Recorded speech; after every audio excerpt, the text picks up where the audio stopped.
Hello, success builders. It's Mark Yegge here, wealth architect and lifestyle investor. And you're tuned into the only podcast where we help you create your destiny from the ground up.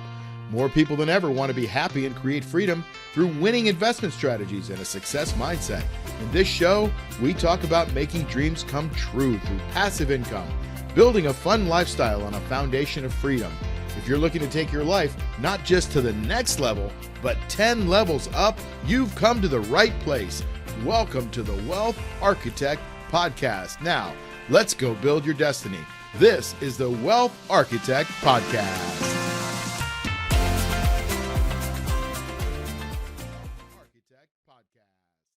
Welcome back to the Wealth Architect Podcast. So glad you're here.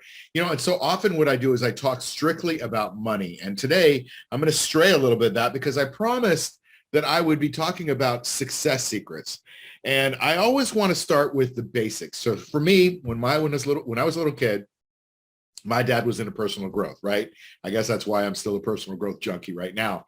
And he was always into personal development and getting better and improving. And he had all the greats on his shelf, right? He had Dale Carnegie and Earl Nightingale and Napoleon Hill and Norman Vincent Peale and all these great writers that wrote back in the 20th century about how to become a better human being. And, when I was a kid, when I was really young, like in second, third grade, I guess I was a smart aleck and I guess I kept getting bullied or whatever, but I guess I brought it on myself. So I didn't like that. I wanted to be liked by more people, like every kid does, right? And I just, I got bullied a bit and finally I decided I wasn't going to take it anymore. And I had a conversation with my dad. I don't really remember the conversation. I just know I had one with him and he gave me this book. Now, I didn't know that this book was going to change my entire life for the next 50 to 100 years or whatever, but he gave me this book and it was a tattered yellow copy of How to Win Friends and Influence People by Dale Carnegie.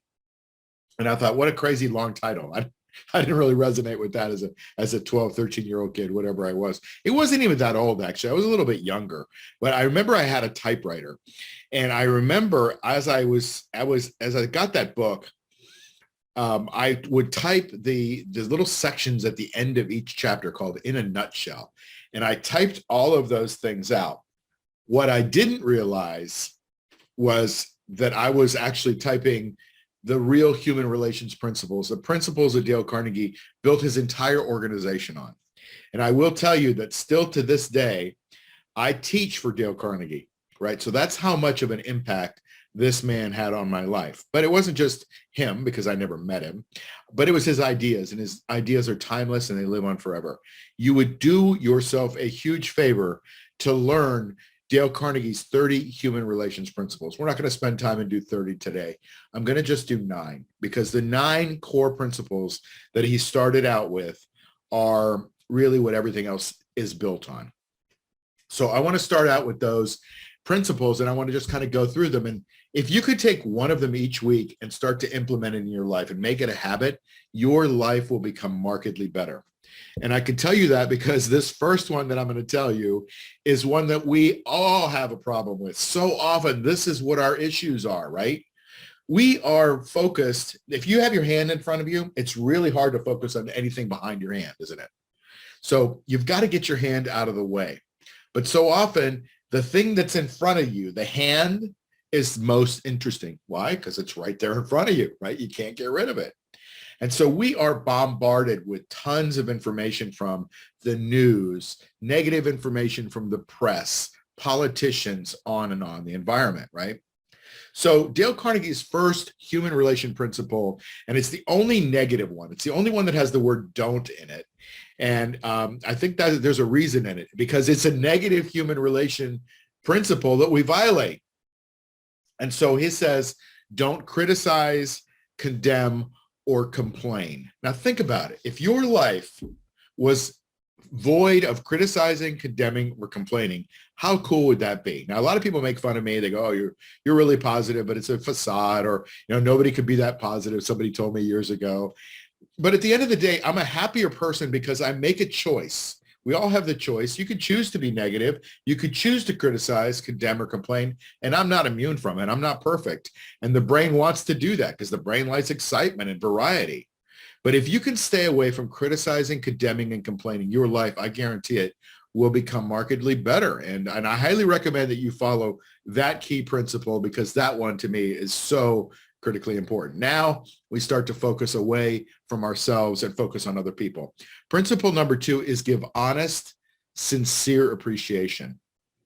And so, you want to come from the heart. You don't want to just say, hey, you're great. You ever been to that comedian that comes out and he goes, hey, you guys are a great audience. Well, that's not very sincere, right? And it's not maybe it's honest, but it's not that sincere. We want to feel that there's real meat behind it, especially if you can give some evidence. What's the appreciation that you're actually showing? Tell them something about what you did that you do appreciate it, and it's going to land so much better. So give honest and sincere appreciation. The next one is to arouse in others an eager want, right? Let them figure out a way to want to be around you. Let them figure out a way to want something, to want to talk. Arouse in them that eager want. Don't force things on people, but arouse it, bring it out. Use your skills to bring that arousal out of them and arousing in other people's that eager want.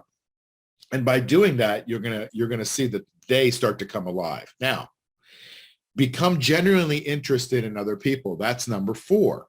Now, become genuinely interested in other people means that you have to go into their world. You have to enter their world and figure out what makes them tick, what it's all about. So, I know that in the Western society, we are so fluffy, right?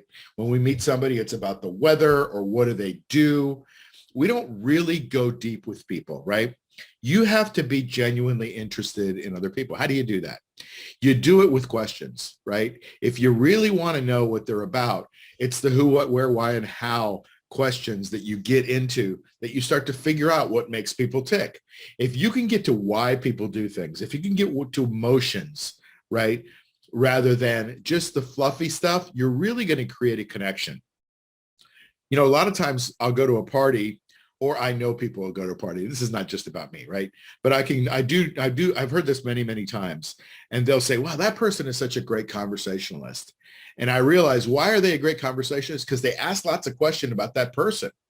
They didn't just talk about themselves. When we talk about ourselves, a lot of times people are thinking about other things. They're looking over your shoulder, what's going on behind you. But when you let them talk about themselves, they feel heard. And in our society, we don't really feel heard as much as we probably should. So become genuinely interested in other people. And so that brings us to number 5. The number 5 is an easy one. And it's just simple with the word smile, right? And it basically means if you smile, that song, The Whole World Smiles With You, right?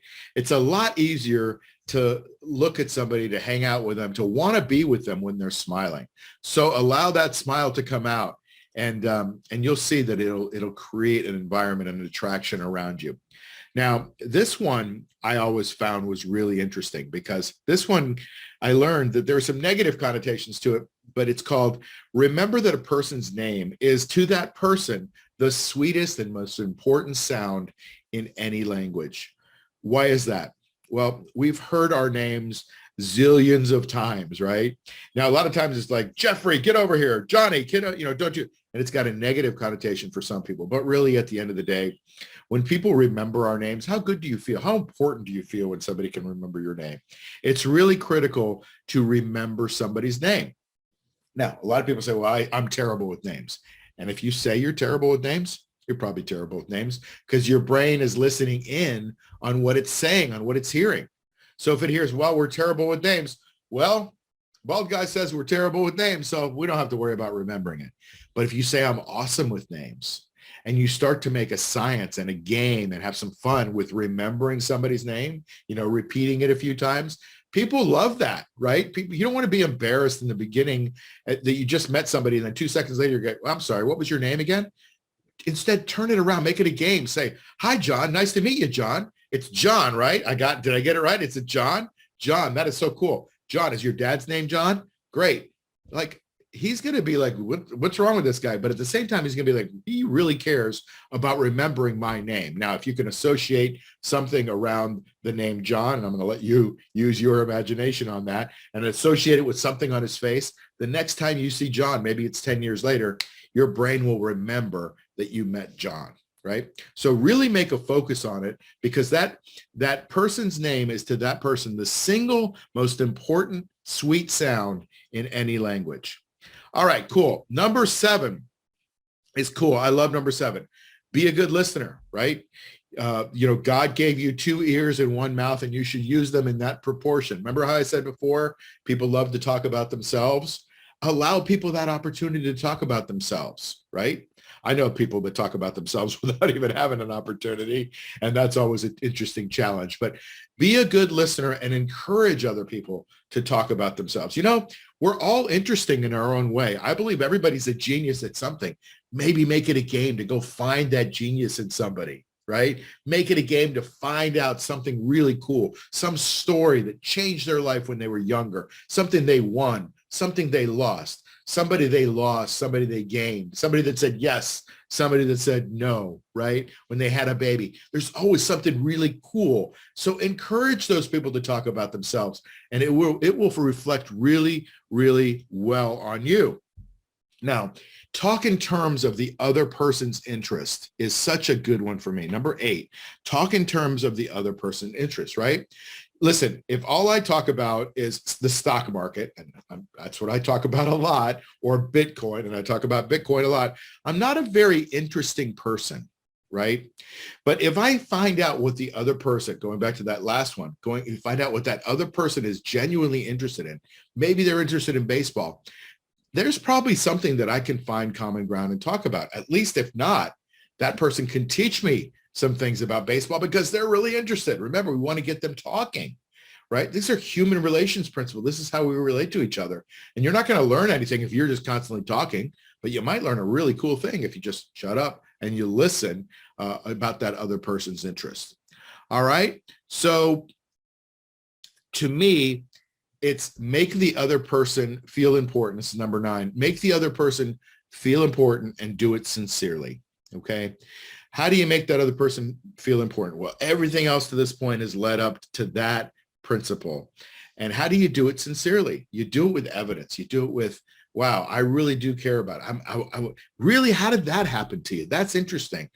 Was that a pivotal moment in your life? How did that make you feel? If you ever listened to a really good interview, not some of these people that are sideline reporters on ESPN, like, how'd you feel when the guy fumbled the ball? Like, that's not what I'm talking about. I'm talking about, like, how did you really feel? Like, oh, that must have hurt when that happened, or you must have been elated when that happened, right?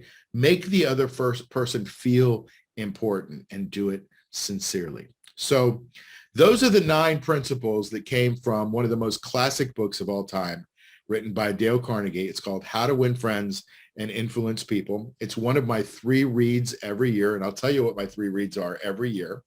It's number 1, Think and Grow Rich by Napoleon Hill. That book will change your life if you've never read it. And if you have read it, you should read it and read it and read it, because it was an amalgamation of all of the successful people that Andrew Carnegie, who was one of the most wealthy people and now one of the biggest benefactors in history, he wanted to find out what the science of success was. And he hired this journalist named Napoleon Hill, and he commissioned him for 25 years to go and interview all of his buddies, Henry Ford and Harvey Firestone, and all the people that were successful back at the turn of the century in the 20th century. And he came up with these principles, these 17 principles. And I highly recommend reading Think and Grow Rich by Napoleon Hill. I read How to Win Friends and Influence People every year. It's been updated for the digital age. It's got a great version for that. He also wrote another book called How to Stop Worrying and Start Living. And a lot of people live their lives in stress and worry, and there's no reason to do that. He's got some great things in that book as well. And then I love Rich Dad, Poor Dad from Robert Kiyosaki. I think that is such a great way to look at money and finances and things like that. Of course, I have hundreds of books that I can recommend, but those are the 3 that I really try to read every year, because there are things that go into my makeup that I believe if you want to keep learning something, if you read a book once, you're going to learn a few things. But if you read it over and over again, at different times in your life, you're going to have a different spin on it. So listen, there's another 19 principles that came out from Dale Carnegie. And through this podcast and later on, I'm going to be talking about them. But those first 9, if you can go back and listen to this podcast again, you could pull it up. You could pull up the Golden Book online. You can get an app called the Golden Book from Dale Carnegie organization. It's available. It's out there. Read the book. They're right in the book as well. But start to practice 1 a day, 1 a week, and really focus on becoming good. And I'll tell you, start with that. Don't criticize, condemn, and complain. And you might start catching yourself going, wow, I really do a lot of that. Your life will get better if you do it. So listen, that's what it is for today. Hope you enjoyed the podcast, and I'll see you next time on the Wealth Architect Podcast. You've been listening to the Wealth Architect Podcast with Mark Yegge. Follow us on iTunes, Spotify, or wherever you get your podcasts. Like and subscribe on YouTube. Share and tell your friends. See you soon.